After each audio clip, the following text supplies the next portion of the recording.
Hey guys, welcome back. So, with it being Percy Jackson's birthday or not, I've decided to do a video about it. And since you guys enjoyed my last video where I sorted Ninjago characters into Hogwarts houses, and it's been one of the most popular videos we have so far, I've decided to do it again, but this time with the characters for the Percy Jackson series, specifically the Olympian series. Of course, we got Percy Jackson first, the man that started it all. I can see two possibilities that fit him, but the house I'm going to put him in is Gryffindor. He won't hesitate to fight for what he knows is right, and he has never been tempted by power to become more powerful. He's used it to make sure that he could use it for good and that they wins, and he can protect his friends. Now, I will say he does make a good case for Hufflepuff because of his love for loyalty to his friends, but his art qualities make him a better candidate for Gryffindor, so he's a Gryffindor. Annabeth Chase was just as easy of a choice to make as was Percy, but I will say I went with what most people think she would be in, which is Ravenclaw. She's the daughter of Athena who values intelligence, uses her wit as a weapon, and is able to figure things out before anything happens, which is why most people would say that she belongs in Ravenclaw, but I do feel like she is a good candidate for Slytherin because her fatal flaw is hubris and do whatever she can to get a quest and be at the top, but we're putting her in Ravenclaw. Tyson for sure is a Hufflepuff. He wants to be with friends with Percy and Beth and believes a lot in his half-brother and is loyal to Poseidon, even though he did get abandoned for a while to prove himself. Not to mention that he sacrifices himself when Clarice's ship was falling apart. He would definitely protect his friends no matter what.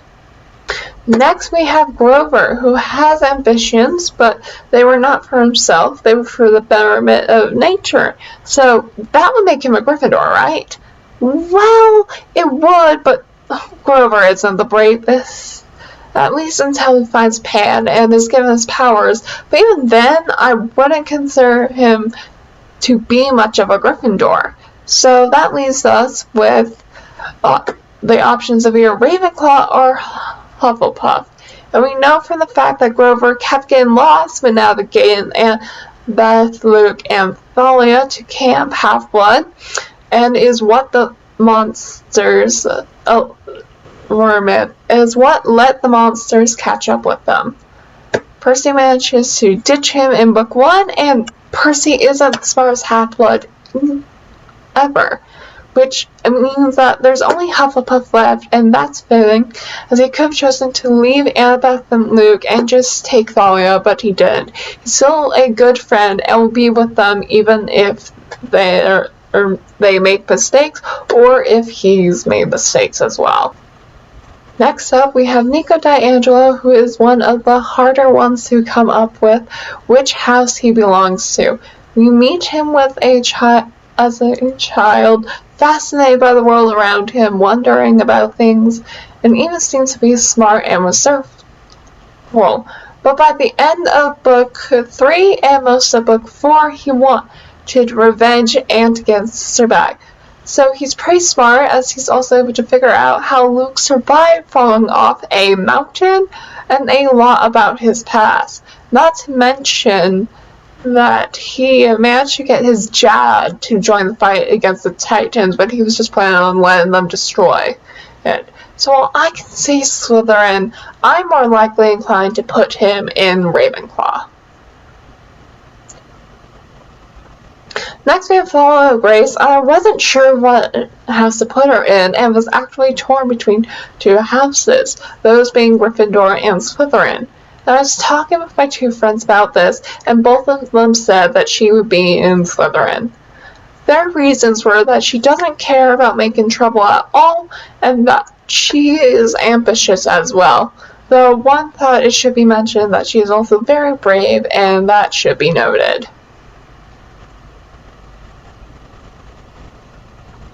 And finally, we have Nico's sister, Benika, who is probably one of the hardest characters to sort, as we only have her for part of book 3, and then she dies, and we do briefly see her ghost in book 4 when she's telling Nico to stop this path of revenge and anger.